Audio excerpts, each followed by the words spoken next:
Hello, good morning. કેમ છો? આઈ એમ રાજેશ શેઠ. મારું નામ રાજેશ છે. અંગ્રેજી શીખવું એ દરેકનું એક સ્વપ્ન હોય છે અને સારું અંગ્રેજી શીખવું એક જરૂરિયાત છે. હું આપની સાથે અંગ્રેજી અને ગુજરાતી બંને ભાષાઓમાં વાતચીત કરીશ.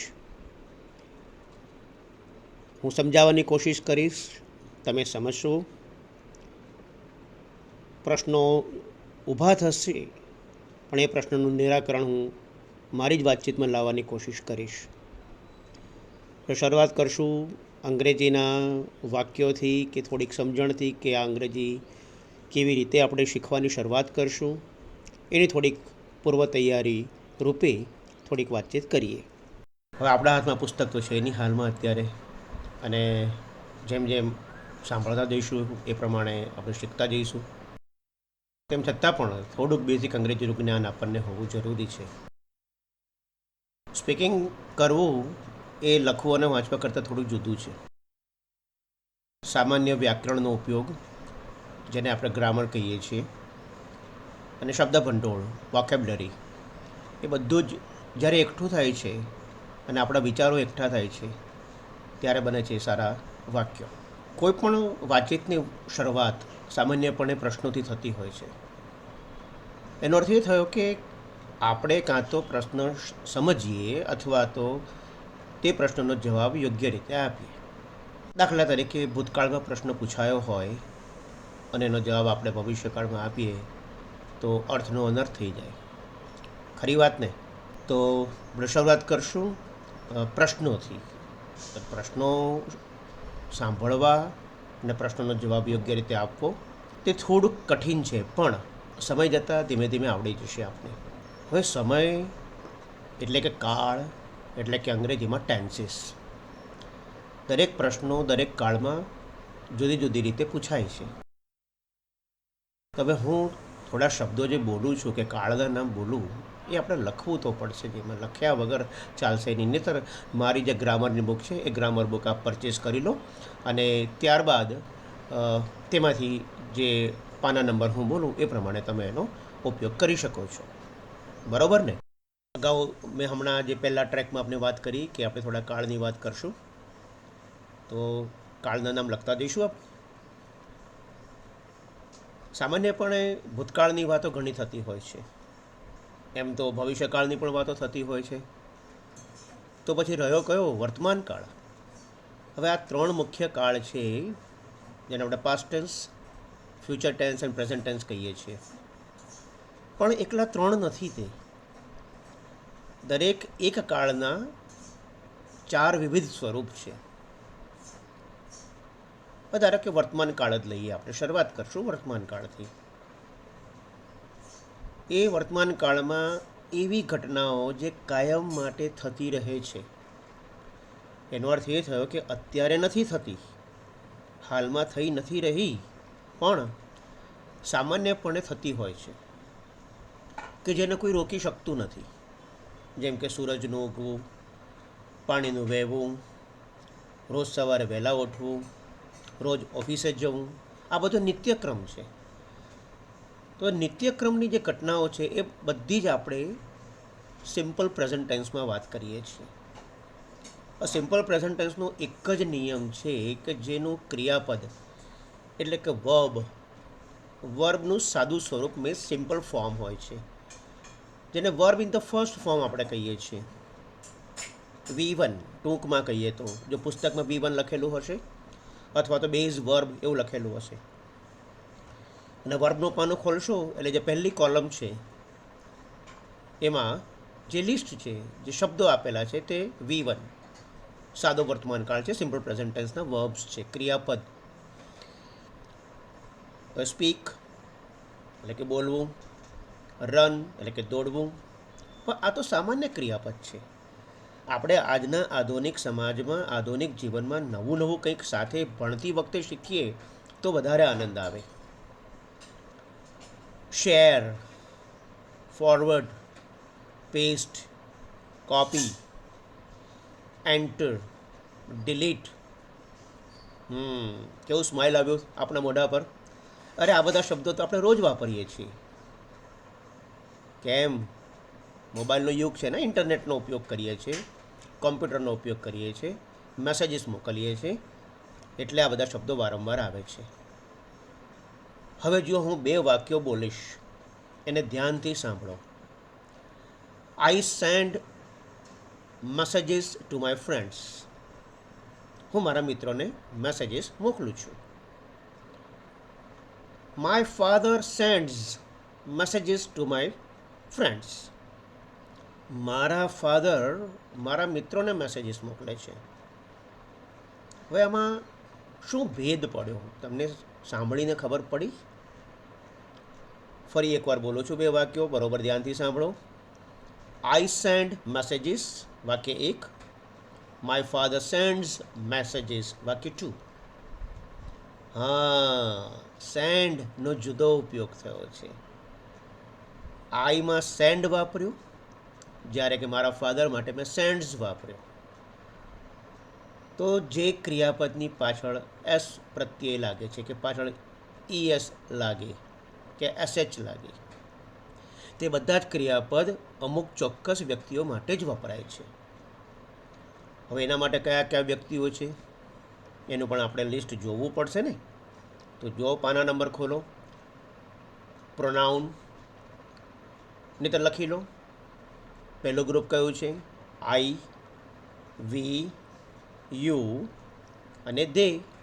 આ એક ગ્રુપમાં મૂકીએ છીએ આપણે. જ્યારે બીજું ગ્રુપ છે હી, શી, ઇટ. ઇટ એટલે કોઈ પણ વસ્તુ, એનિમલ, અને કોઈ પણ નામ, નેમ. તો પહેલું જે ગ્રુપ છે એને આપણે V1 કહીશું, કે જેમાં સાદા વર્તમાન કાળમાં રોજિંદી ક્રિયાઓમાં, રોજિંદી ઘટનાઓમાં, ક્રિયાપદમાં એટલે કે વર્બમાં પાછળ એસ નહીં લાગે. સમજણ પડી? ફરી એકવાર. પહેલો ગ્રુપ કે જેમાં આઈ, વી, યુ અને દે એ 4 વ્યક્તિઓ આવે છે. એ 4 વ્યક્તિઓમાં ક્રિયાપદમાં પાછળ એસ નહીં લાગે. તો ખોટું વાક્ય કયું બને છે? I speaks English. No. I drinks milk. No. It is I speak English, we drink milk. કદાચ તમને હવે થોડીક સમજણ પડી હશે. ના સમજણ પડે તો તમારી પાસે ઓડિયો ટ્રેક છે, રિવાઇન્ડ કરી ફરી પાછું સાંભળજો, અને સતત સાંભળવાથી વધારે યાદ રહે છે. હવે જે બીજું ગ્રુપ છે કે જેમાં હી, શી, ઇટ અને નેમ, આ 4 જણા આવે છે. એમાં કાયમ માટે સાદા વર્તમાન કાળમાં એટલે કે સિમ્પલ પ્રેઝન્ટ ટેન્સમાં એસ કે ઈએસ પાછળ લાગે છે, ક્રિયાપદના પાછળ. હી speaks, my mother cooks, my sister runs, my teacher teachers. આવા શબ્દો આપણે ખાસ ધ્યાન રાખવું પડે કે જેથી કરીને ભૂલ ના થાય. હવે એસ પ્રત્યયવાળા શબ્દો જો આપણે પહેલાં ગ્રુપમાં બોલશું તો ખોટું ગ્રામર થયું, સાંભળનારને હસવું આવશે અને હાસ્યાસ્પદ બની જશે અને આપણે શરમજનક સ્થિતિમાં મુકાઈ શકીએ. કોશિશ કરજો, ખૂબ પ્રયત્ન કરજો, એટલે ધીમે ધીમે આપને આવડી જશે. થોડાક વાક્ય હું બોલું છું તો તમારે નક્કી કરવાનું કે ગ્રુપ નંબર એમાં આવશે કે ગ્રુપ નંબર બીમાં આવે છે. આ એક નાનકડી ટેસ્ટ છે તમારા માટે. Start. Many people in the world learn new languages. વાક્ય 2. My sister always goes to a temple. હવે સમજણ પડી તમને કે ઓલવેઝ શબ્દ મેં વાપર્યો, યુઝવલી શબ્દ વાપર્યો, સામાન્યપણે, કાયમ માટે, રોજ, દરરોજ, દર રવિવારે. આ બધા શબ્દો સાદા વર્તમાન કાળમાં વપરાય છે. જ્યારે ઘટનાઓ રૂટીનમાં હોય, હેબિટ હોય, કે તમારો કામનો પ્રકાર હોય કે જે રોજિંદુ થતું હોય, આ બધા ડેઇલી રૂટીનવાળા વાક્યોને આપણે સિમ્પલ પ્રેઝન્ટ ટેન્સમાં ઉપયોગ કરીએ છીએ. હવે આનો પ્રશ્ન કેવી રીતે બનશે? અત્યાર સુધીમાં આપણે એનો ઉપયોગ શીખ્યો, તો આ પ્રશ્ન બનશે એ પણ જોવું પડશે ને આપણે. તો જે પહેલું ગ્રુપ છે, પહેલું ગ્રુપ કયું? આઈ, વી, યુ અને ધે.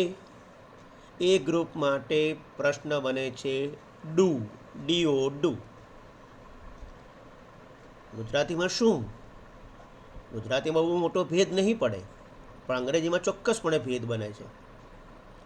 તો જ્યારે પહેલા ગ્રુપ માટે ડુ પ્રશ્નનો શબ્દ છે, જ્યારે બીજા ગ્રુપ માટે છે ડઝ, DOES, ડઝ શબ્દનો ઉપયોગ બને છે. તો હવે પ્રશ્ન કેવા બન્યા? Do I speak well?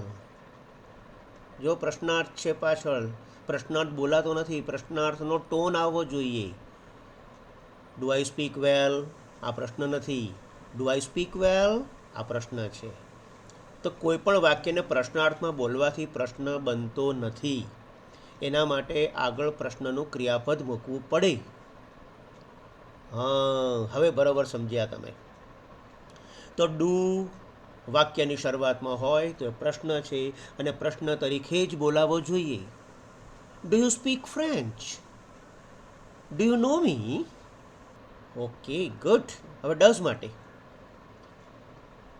Does your mother cook Punjabi dishes? આ પ્રશ્ન છે. Does your mother cook Punjabi dishes? હવે આને આપણે સાદે સાદું વાક્ય બોલીએ તો, your mother cooks Punjabi dishes? No, આ વાક્ય છે, પ્રશ્નાર્થ નથી. તો does your mother cook Punjabi dishes? Yes.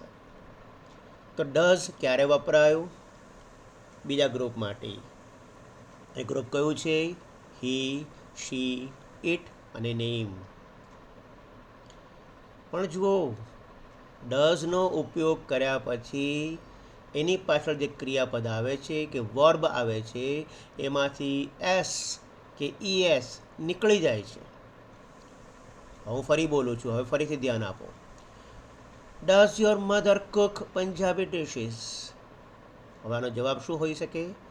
Yes, my mother cooks Punjabi dishes. તો પ્રશ્ન હતો ડઝ વાળો, એટલે કુક્સ ના લગાવ્યું આપણે, જ્યારે જવાબની અંદર yes, my mother cooks Punjabi dishes.